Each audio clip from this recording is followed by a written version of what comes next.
कहते हैं साध संगति हरि भक्ति बिन कोई न उतरे पार, निर्मल आदि अनादि है गंदा सब संसार। और परमेश्वर अपनी वाणी में कहते हैं कि साध संगति से भेद जो पाया, परमेश्वर सतगुरु रामपाल जी ने सफल बनाया। साध संगति से ही हमें धरती पर प्रकट सतगुरु रूप में पूर्ण ब्रह्म परमात्मा कबीर देव जी की जानकारी हो पाती है। भाई और बहनों, आज आप और हम इतना महसूस नहीं कर पा रहे हैं परमात्मा के इस महा उपकार को, लेकिन आने वाले समय में जब पूर्णतया मन का प्रभाव, काल का प्रभाव हम जीवों की बुद्धि से हट जाएगा, उस समय हमारी आंखों से आंसू नहीं रुका करेंगे कि हे दीनदयाल, हे गरीब निवाज, आपने अपने ही भक्तों की करोड़ों की संख्या में से केवल हम चंद सत्सेवकों के ऊपर ही भला ऐसी अनुकंपा कैसे बख्शी। और ये अनुकंपा भाई और बहनों इसी प्रकार से आप और हमारे ऊपर सदा बनी रहे, उसके लिए हम सदैव परमपिता परमेश्वर जी के वचनों पर चलें, उनकी प्रत्येक मर्यादा को जी जान लगाकर हम फॉलो करें, चाहे कितना ही संघर्ष करना पड़े, चाहे कितना ही कष्ट क्यों ना उठाना पड़े। अगर विश्वास रखेंगे तो परमात्मा सतगुरु रूप में धरती पर प्रकट है, पल पल साए की तरह, छाया की तरह आप और हमारे साथ में रहेंगे। भाई और बहनों, कबीर सागर के सरलार्थ के ऊपर वीडियो बनाने की श्रृंखला जारी है। साध संगति के माध्यम से ये जो वीडियो बन रहे हैं, बहुत बड़ा महा उपकार है गुरुदेव भगवान का आप और हम आत्माओं के ऊपर। हम भक्ति मार्ग के गूढ़ रहस्यों से परिचित होते जा रहे हैं और हमारा विश्वास दिन प्रतिदिन गुरुदेव भगवान के चरणों में बढ़ता ही जा रहा है। आज हमारा ये चौथे नंबर का पार्ट है और आज का जो पार्ट है वो कोई सामान्य पार्ट नहीं है, क्योंकि भगवान ने हम सत्सेवकों को ये सेवा इसीलिए बख्शी है कि जो बातें गुरुदेव भगवान आज से पूर्व हम सभी भक्तों की तुच्छ बुद्धि को देखते हुए सार्वजनिक तौर पर सत्संगों में नहीं कह पाए, आज वो बातें सबके सामने निकलकर आनी चाहिए, जिससे हमारे गुरुदेव भगवान की, हमारे परमपिता परमेश्वर जी की समर्थता का, उनके सामर्थ्य का जन जन को पता चले कि वास्तव में सतगुरु रामपाल जी परमेश्वर कितने सामर्थ्यवान प्रभु हैं। तो दया बख्शी गुरुदेव भगवान ने इस तुच्छ दो कौड़ी के नीच प्राणी पवन दास को हल्की सी मेहर दी है परमेश्वर ने, हल्का सा ज्ञान योग खोला है गुरुदेव भगवान ने, और अपनी सत प्रेरणा दे के परमेश्वर भक्ति मार्ग की वो गूढ़ रहस्य जो परमेश्वर ने अपने ही कर कमल से लिखकर पुस्तकों में छुपा दिए थे, आज जब ठीक का समय आया, हम तुच्छ बुद्धि जीवों की बुद्धि जरा सी विकसित हुई है, हम परमेश्वर के उन रहस्यों को समझने योग्य हुए हैं, इसलिए परमेश्वर ने आज वो दया बख्शी है ताकि आज सार्वजनिक तौर पर सतगुरु रामपाल जी परमेश्वर जी की महिमा को पूरी दुनिया जाने, पूरा भगत समाज जाने कि करे करावे साइया मन में लहर उठा, दादू सिर दर जीव के आप बगल हो जा। तो आज हम इस चौथे नंबर पार्ट में पेज नंबर 49 पर सतगुरु रामपाल जी परमेश्वर जी की विशेष महिमा और सामर्थ्य से परिचित होने जा रहे हैं। एक ऐसा गूढ़ रहस्य, एक ऐसा गुप्त रहस्य, आज तक वो गुप्त रहस्य उजागर होना तो बहुत दूर की बात है।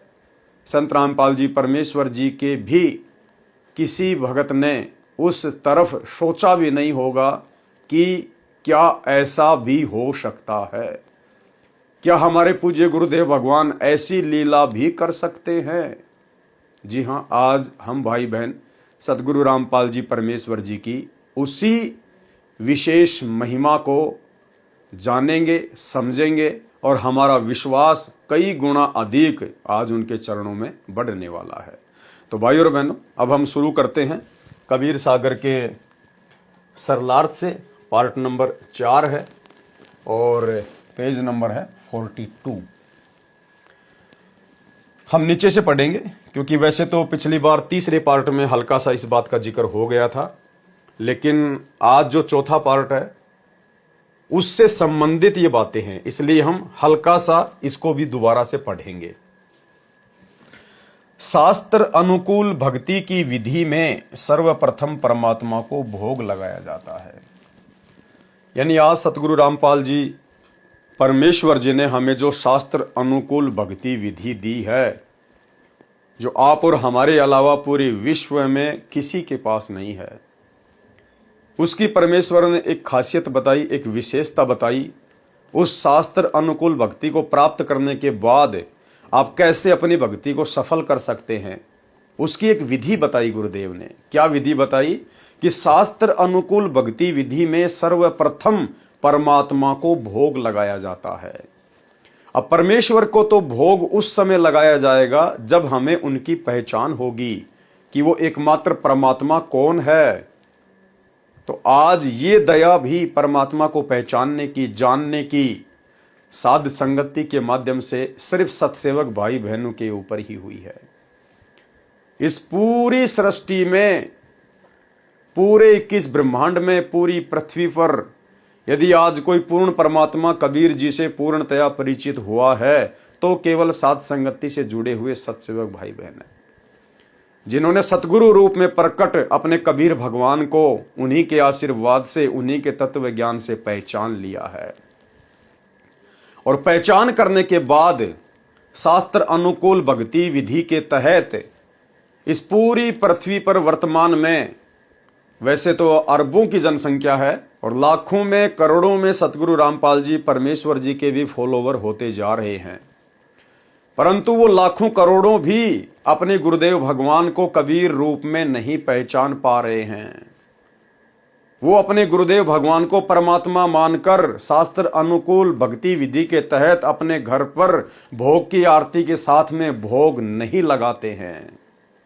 ये रजा केवल सत्सेवकों के ऊपर परमेश्वर ने की है, जो सतगुरु रामपाल जी को ही परमात्मा मानकर, परमेश्वर मानकर, कबीर देव भगवान मानकर प्रतिदिन सुबह शाम उन्हें अपने घर पर भोग की आरती के साथ में भंडारे का भोग लगाते हैं और उसके बाद जो बचा हुआ अन्न है उसको प्रसाद रूप में ग्रहण करते हैं, जिससे अनंत पाप कर्मों का नाश होता है। तो ये रजा केवल सत्सेवकों के ऊपर परमेश्वर ने बख्शी हुई है। शास्त्र अनुकूल भक्ति की विधि में सर्वप्रथम परमात्मा को भोग लगाया जाता है, भंडारा करना होता है।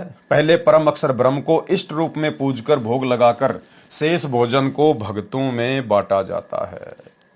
क्या कहा जा रहा है भाई और बहनों? एक एक शब्द को ध्यान से पकड़ के चलना। ये समय हमें बार बार नहीं मिलेगा, परमात्मा ऐसी रजा बार बार नहीं बख्शेंगे। पहले क्या करना होता है? परम अक्षर ब्रह्म को, परम अक्षर ब्रह्म कौन है? कबीर देव। क्या करना होता है? परम अक्षर ब्रह्म को यानी कबीर जी को इष्ट रूप में पूजकर, इष्ट रूप में पूजकर भोग लगाकर शेष भोजन को भक्तों में बांटा जाता है। हमने केवल अपने इष्ट को भोग लगाना है। एक छोटा सा सत्संग सतगुरु रामपाल जी परमेश्वर जी का, जिसमें सतगुरु रामपाल जी ने सभी भक्तों को आदेशित किया हुआ है, सभी भक्तों को आदेश दिया हुआ है कि आपने मुझे ही इष्ट रूप में पूजना है। क्या कहा सतगुरु रामपाल जी ने? कि आपने अपने गुरु को ही, आपने मुझे ही इष्ट रूप में पूजना है।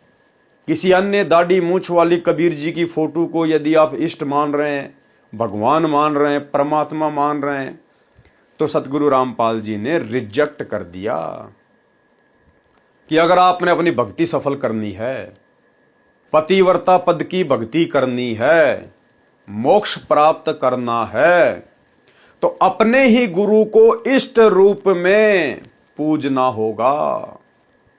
पहले आप गुरुदेव का एक छोटा सा सत्संग सुन लीजिए, और जहां पर परमात्मा ये शब्द कह रहे हैं कि अपने ही गुरु को इष्ट रूप में मानकर, इसको मैं 2-3 बार रिप्ले करूंगा ताकि आप फोकस कर सकें। सुनिए। एक पति को छोड़कर आन में आस्था रखने वाली पत्नी को व्यभिचारिणी कहते हैं।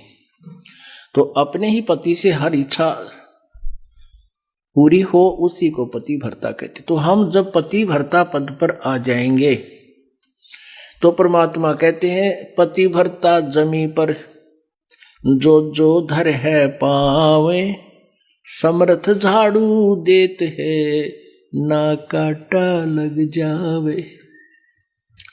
ऐसा हंस, ऐसा भक्त जब अपने एक इष्ट पूर्ण परमात्मा पर अपने ही गुरु को इष्ट रूप में मानकर जब अपने जीवन रूपी सफर में प्रस्थान करता है रास्ते पर, ऐसा हंस, ऐसा भक्त जब अपने एक इष्ट पूर्ण परमात्मा पर अपने ही गुरु को इष्ट रूप में मानकर जब अपने जीवन रूपी सफर में प्रस्थान करता है रास्ते पर, तो परमात्मा उस जीवन रूपी सफर के पाप कर्म रूपी कांटों को बुहारना शुरू कर देता, उसके दुखों को खत्म करना शुरू कर देता है, झाड़ू देता चलता है कि मेरी प्यारी आत्मा के कांटा ना लग जाए। तो भाई और बहनों, वीडियो आपने सुन लिया। गुरुदेव का हमारे लिए आदेश हो चुका है कि आपने अपने ही गुरु को इष्ट मानकर पूजना होगा अगर भक्ति सफल करनी है तो। और यहां पर क्या लिखा जा रहा है, पहले परम अक्षर ब्रह्म को इष्ट रूप में पूजकर भोग लगाकर शेष भोजन को भक्तों में बांटा जाता है। तो इष्ट कौन है वर्तमान में? सतगुरु रामपाल जी परमेश्वर। इष्ट कौन है वेदों के अनुसार? कबीर देव।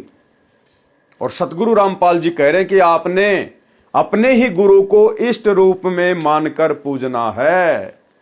तो भाई और बहनों, यदि सतगुरु रामपाल जी इष्ट नहीं हैं, यदि वे स्वयं कबीर भगवान नहीं हैं, तो भला इतनी बड़ी बात वो कैसे कह सकते हैं कि यदि आपने भक्ति सफल करनी है, पतिव्रता पद पे रहकर भक्ति सफल करनी है, तो अपने ही गुरु को इष्ट रूप में मानकर पूजना होगा।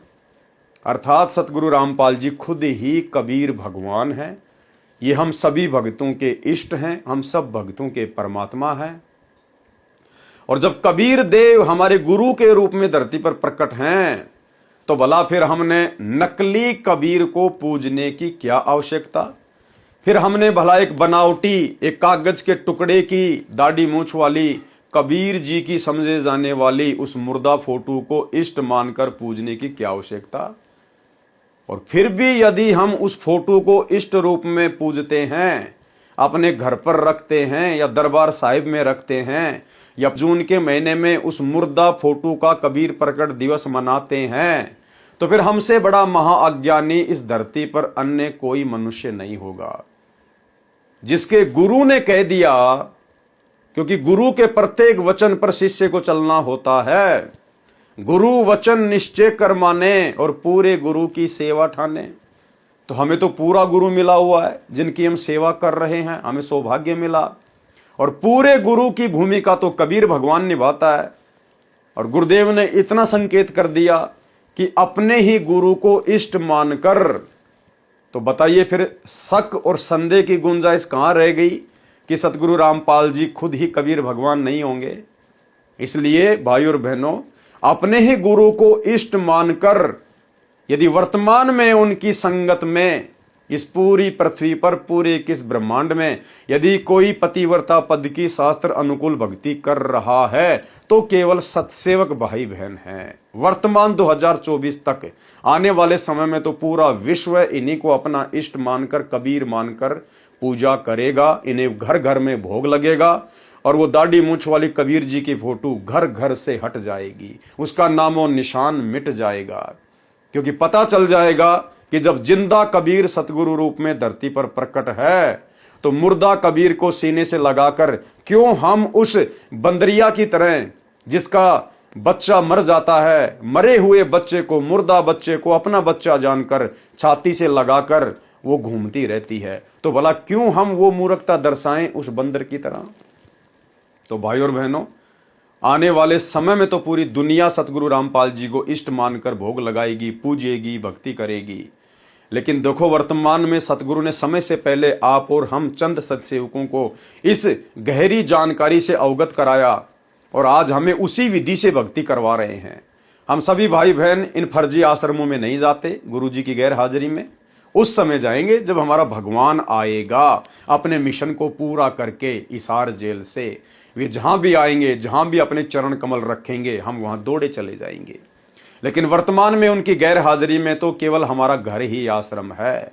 और जिसको लगता है कि नहीं नहीं गुरुजी तो आश्रमों में मिलेंगे, घर पर नहीं है, तो समझिए उन भक्तों का घर फिर आश्रम नहीं शमशान घाट है।